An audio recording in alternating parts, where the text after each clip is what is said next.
मित्रांनो, आज आम्ही थोडे बाहेर चाललो आहोत. तर कुठे जाणार आहोत व्हिडिओ बघा, तुम्हाला समजेल.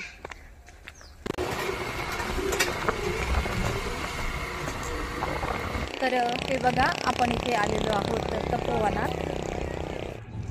तपोवन हे नाशिकच्या पंचवटीमध्ये स्थित आहेत आणि पंचवटीचा अर्थ म्हणजे तिथे 5 वडाची झाडे अशा वेगळ्या वेगळ्या ठिकाणी आहेत.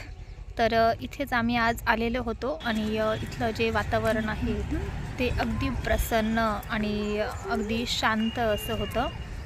तर तुम्ही बघू शकता, इथे अगदी असं मन प्रसन्न झाल्यासारखं वाटत होतं.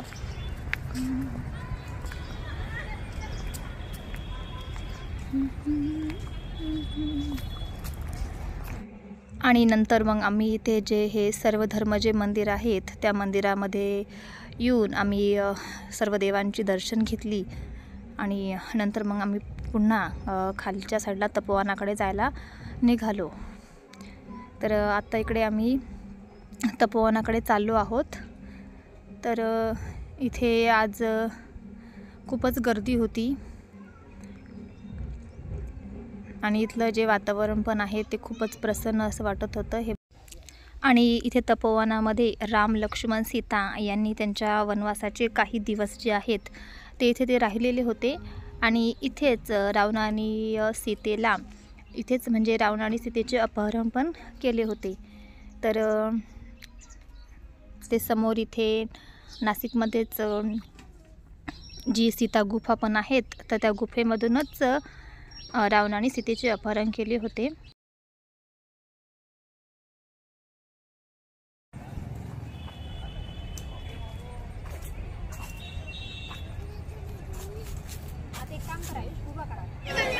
आणि नंतर मग आम्ही पुढे इथे नवशा गणपतीला आलेलो आहोत.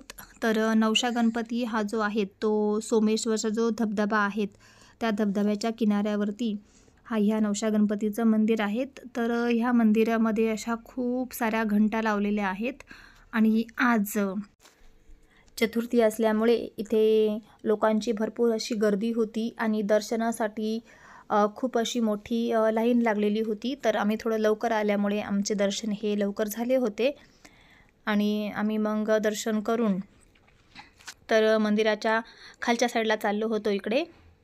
तर इकडे मंदिराच्या पाठीमागच्या साईडला पण जे बोटिंग्स वगैरे आहे ते चालू आहेत. तर मग आम्ही तिकडे बोटिंग करण्यासाठी गेलो होतो. तर मंदिरामध्ये असं जर आलं तर अगदी मन असं प्रसन्न वाटतं आणि खरंच इथे आल्यामुळे खूपच छान वाटत होतं. आणि नंतर मग आम्ही थोडंफार झाडाखाली बसलो पण होतो.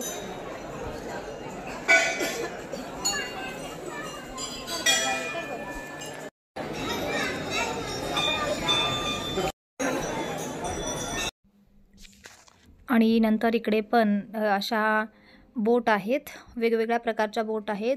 तर आणि बोटमध्ये माझी मुलंच बसलेली होती.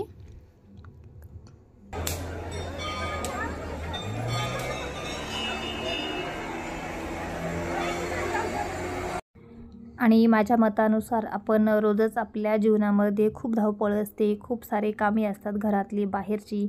तर त्याचनुसार आपण एखादा दिवस तरी आपल्यासाठी दिला पाहिजे असं मला वाटतं. तर त्यासाठी शनिवार, रविवार अशा प्रेक्षणीय स्थळांना तुम्ही भेट देऊन तिथे तुमचं मन पण अगदी व्यवस्थित प्रसन्न ठेवू शकतात. तर हे खरंच इथे खूपच छान वाटत होतं आणि खूप छान असं वातावरण होतं. अगदी पाणी, त्यात बोट आणि साईडनं निसर्गरम्य वातावरण. आणि इथे विशेष करून ज्या गणपतीच्या ज्या घंट्या आहेत त्यांचा असा भरपूर सारा आवाज येत होता.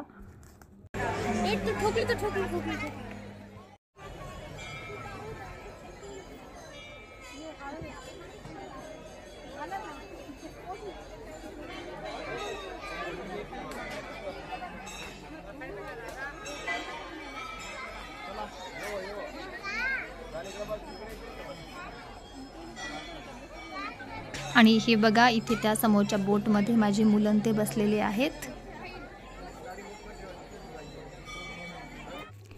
आणि नंतर मग आम्ही पुन्हा रिटर्न आता घरी चाललेलो आहेत, कारण की आता 5 वाजले होते इथे. तर घरी जाऊन पण खूपच सारी कामे होती. तर मग आता इथे म्हणजे आमचं कसं असतं, गायींचं ना त्यांचं वेळेवर केलंच पाहिजे. दिवसभर कुठे पण फिरा, पण संध्याकाळी 5च्या पहिले घरी जाणं खूपच गरजेचं असतं. तर आम्ही इथे आता घरी चाललो आहोत आणि बाहेर आल्यावरती मी माझ्या मुलांना, कारण माझ्या मुलांचं कसं असतं, इथे खेळणे बघितले ना तर त्यांना एखादी तरी वस्तू घ्यावीच लागते. तर त्याच्यासाठी मी माझ्या दोन्ही मुलांना पण इथे ज्या खेळण्या आहेत त्या खेळण्या घेऊन दिल्या. आणि आत्ता आपण फायनली मी इथे घरी आली आहेत. आणि आत्ता सुरुवातीला मी इथे माझ्या ज्या गायी आहेत, कारण की आत्ता 5, 5:15 झाले होते, तर म्हटलं आता ज्या गायी आहेत त्या गायींना खायला देऊयात. तर अशा पद्धतीनं दुपारचं ऊन असतं म्हणून ते पडदे खाली होते आणि आता 5 वाजले होते म्हणून मग मी ते पडदे असे वरती बांधून दिले आहेत. आणि मग मी आता सर्व गायींमागचे जे शेण आहेत ते शेण ओढून घेणार आहेत. आणि माझ्या घरामध्ये माझ्या व्यतिरिक्त, म्हणजे माझ्या मिस्टर आणि माझ्या व्यतिरिक्त दुसरं कोणी नाही आहेत काम करण्यासाठी. मग त्याच्यामुळे असंच कुठे पण जर गेलं तर खूपच पटकन घरी यावं लागतं. आणि मग गायींना पण इथे त्यांचं शेण काढणं किंवा मग त्यांना खायला देणं किंवा दूध वगैरे काढणं, हे सर्व कामे मग तिकडनं, म्हणजे कुठे पण जर गेलं तर पटकन येऊन मग ही आम्हालाच करावी लागतात. तर हे बघा, अशा पद्धतीनं आता मी इथे शेण काढून घेतलेलं आहेत आणि मी त्यांच्या पुढे नंतर खायला पण टाकणार आहेत. आणि म्हणजे जे आता त्यांची कुटी करणं वगैरे हे सगळं काम आम्ही सकाळी लवकर आवरून गेलेलो होतो, कारण की मग नंतर तिकडनं आल्यावरती इतकं नाही ॲडजस्ट होत.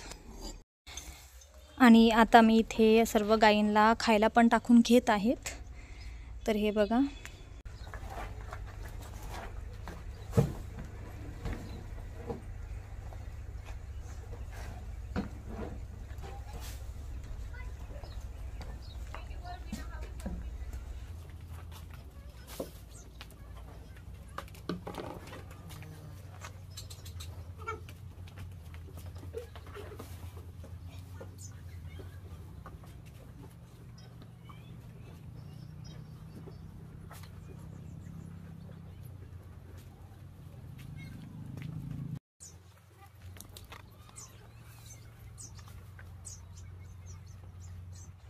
हे बघा, आजच्या ब्लॉगची मी आता इथेच एंडिंग करत आहेत, कारण की तुम्ही पण बघितलं असेल की सकाळपासून आम्ही किती दमलो ते. आणि आत्ता फायनली ते कोणी आता गायींना मी खायला पण टाकलेलं आहेत आणि खूपच आता दमलेली आहे, थोडासा आराम करते. आणि आजच्या दिवसाची ह्या ब्लॉगची मी इथेच एंडिंग करते आणि उद्या पुन्हा भेटूया उद्याच्या ब्लॉगमध्ये. तोपर्यंत सगळ्यांना गुड नाईट, बाय बाय आणि शुभरात्री.